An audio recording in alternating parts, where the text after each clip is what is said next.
en parlant de mérite, je voudrais vous rapporter une très très belle histoire. C'est vrai qu'elle a un rapport avec Kippour, mais on est dans la période.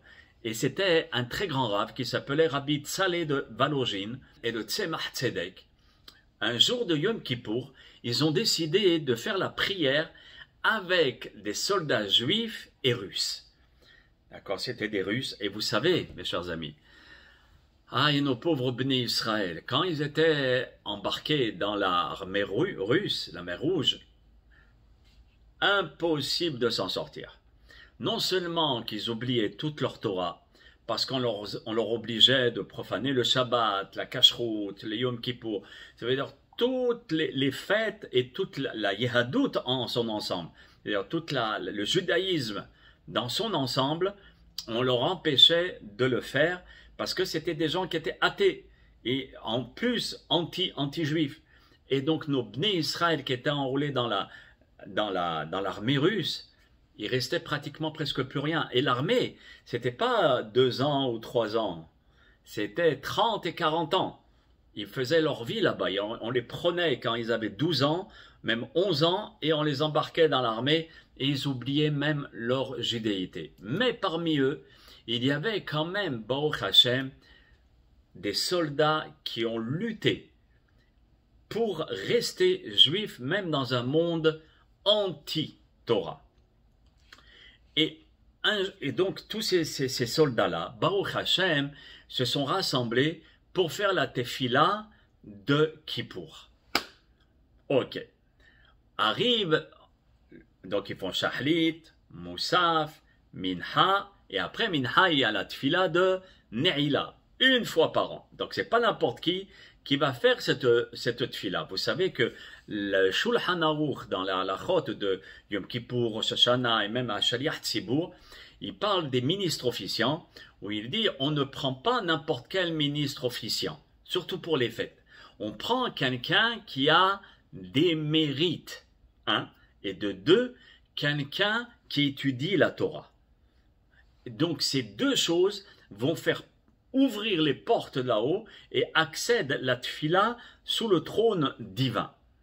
Alors, naturellement, le responsable des soldats honore le Rav Mevalojin. Il lui dit à vous de faire la Ne'ila, Rav, vous êtes un tzaddik, vous enseignez la Torah, vous êtes Rosh Yeshiva, Baruch Hashem, etc. Et le Rav, il dit, moi Shalom, moi je suis rien.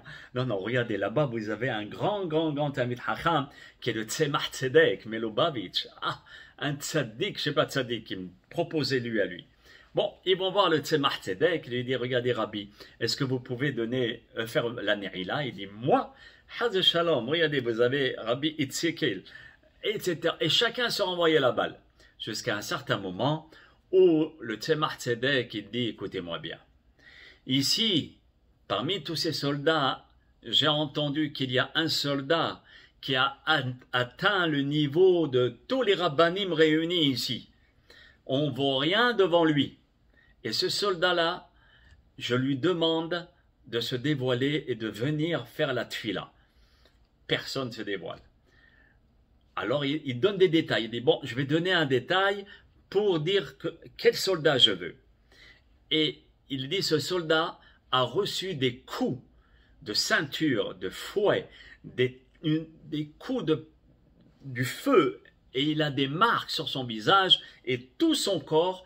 Pourquoi on lui a donné tous ces coups-là? Pour qu'il puisse se convertir au christianisme. Et lui, malgré toutes les promesses qu'on lui a faites, et qu'il deviendra un grand général de l'armée, et qu'il sera paisible, avec de l'argent, les honneurs et tout, il n'a pas cédé.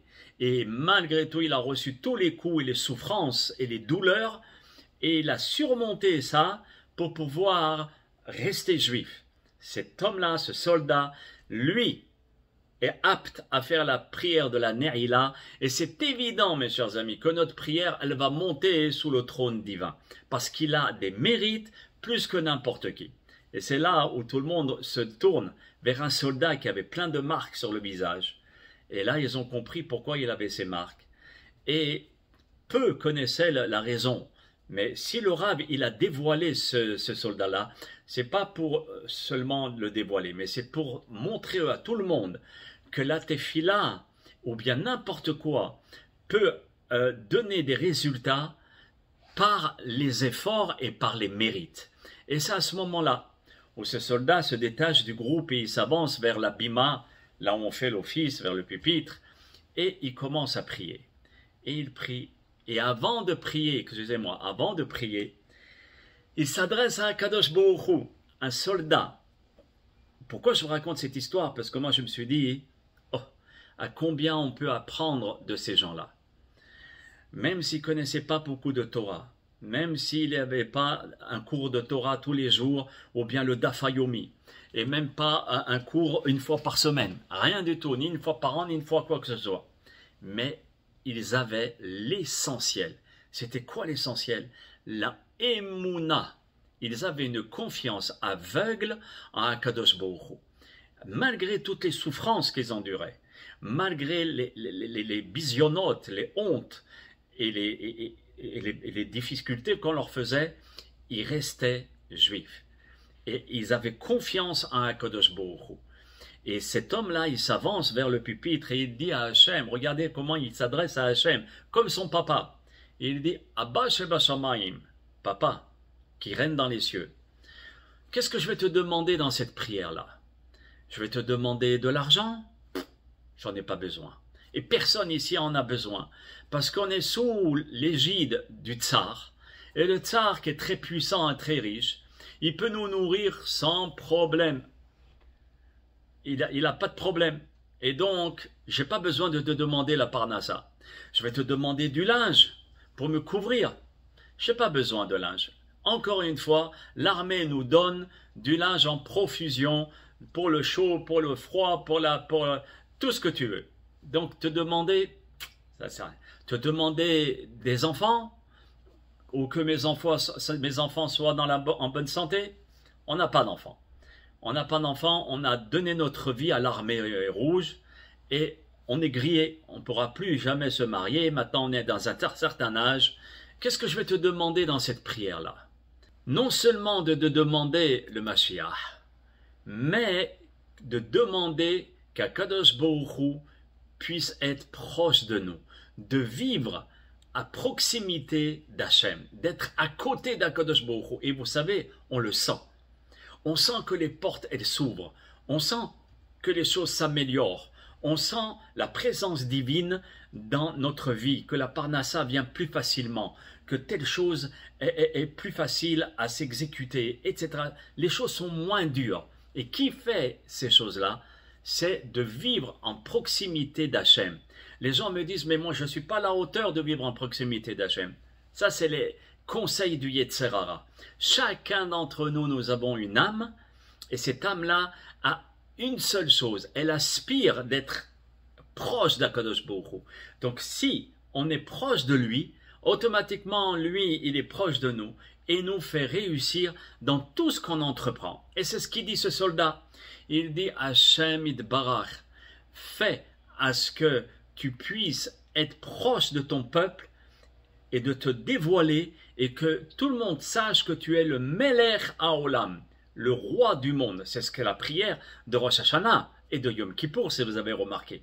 Pendant toute la prière de Rosh Hashanah et de Yom Kippour, c'est basé essentiellement par le fait que Hachem puisse dévoiler sa royauté.